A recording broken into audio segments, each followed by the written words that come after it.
ಎಲ್ಲರಿಗೂ ನಮಸ್ಕಾರಗಳು. ಸಾಕ್ಷಿ ಕಿಚನ್ ಚಾನಲ್ಗೆ ಸ್ವಾಗತ.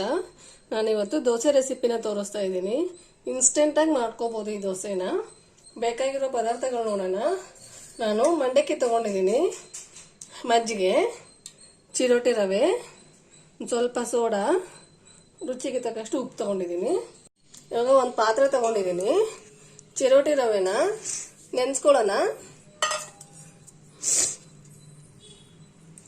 ಮಜ್ಜಿಗೆ ಹಾಕೊಂತ ಇದ್ದೀನಿ.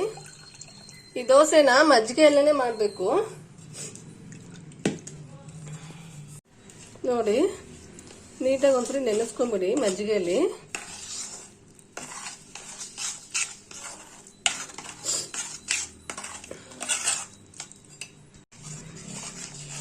ಈಗ ಒಂದು 5 ನಿಮಿಷ ನೆನೆಯಲಿ ಮಜ್ಜಿಗೆಯಲ್ಲಿ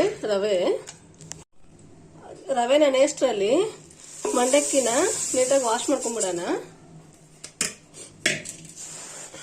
ಅಲ್ಲಿ ಗಲೀಜ್ ಇರುತ್ತೆ, ಅದಕ್ಕೋಸ್ಕರ ವಾಶ್ ಮಾಡ್ಕೊಳ್ಳೋಣ.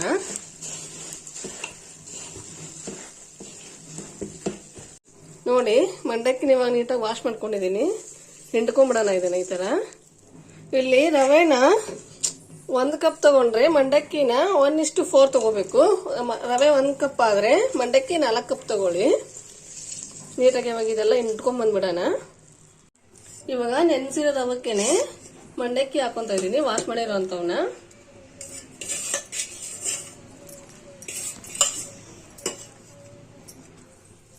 ನೀಟಾಗೆಲ್ಲ ಒಂದ್ಸರಿ ಮಿಕ್ಸ್ ಮಾಡ್ಕೊಂಡು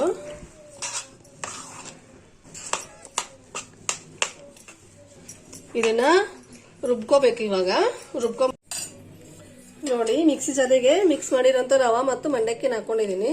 ಇದನ್ನ ನೀರಲ್ಲಿ ರುಬ್ಬಂಗಿಲ್ಲ, ಮಜ್ಜಿಗೆನ ಹಾಕೋಬೇಕು.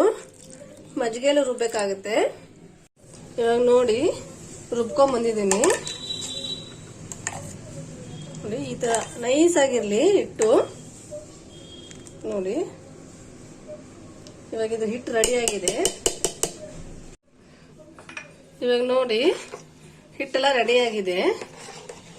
ನಾನು ಇದಕ್ಕೆ ಉಪ್ಪು ಹಾಕೊಂತ ಇದ್ದೀನಿ. ಇವಾಗ ರುಚಿಗೆ ಎಷ್ಟು ಬೇಕಷ್ಟು ಉಪ್ಪು ಹಾಕೊಡಿ.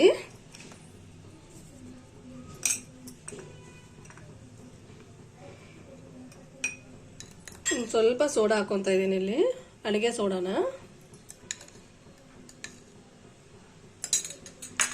ನೀಟಾಗೆಲ್ಲ ಮಿಕ್ಸ್ ಮಾಡ್ಕೊಳ್ಳಿ. ಮಿಕ್ಸ್ ಮಾಡಿಕೊಂಡು ಒಂದು 10ರಿಂದ 15 ನಿಮಿಷ ನೆನೆಯಕ್ಕೆ ಬಿಟ್ಬಿಡಿ ಮಜ್ಜಿಗೆ. ನಾನು ಇವಾಗ ದೋಸೆ ಹಂಚು ಬಿಸಿಗೆ ಇಟ್ಕೊಂಡಿದ್ದೀನಿ. ಬಿಸಿ ಆಗಿದೆ, ದೋಸೆ ಹಾಕೊಳ್ಳೋಣ.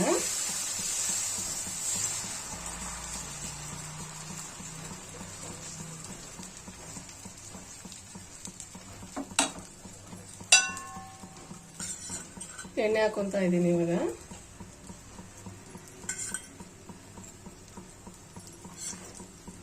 ನಾನಿಲ್ಲಿ ಕಬ್ಬಿಣದ ಕಾವಲಿ ಯೂಸ್ ಮಾಡಿದ್ದೀನಿ. ನಿಮ್ಗೆ ನಾನ್ ಸ್ಟಿಕ್ ತವ ಇದ್ರೆ ಅದನ್ನು ಯೂಸ್ ಮಾಡಬಹುದು.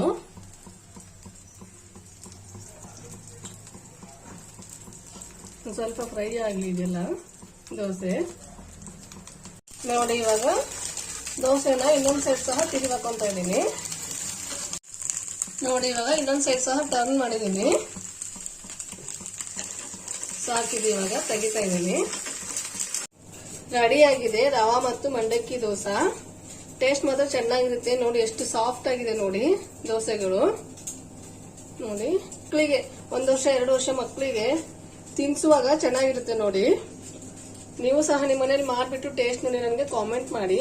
ಹಾಗೆ ಲೈಕ್ ಮಾಡಿ, ಶೇರ್ ಮಾಡಿ, ಸಬ್ಸ್ಕ್ರೈಬ್ ಮಾಡೋದನ್ನ ಮಾತ್ರ ಮರಿಬೇಡಿ. Thank you.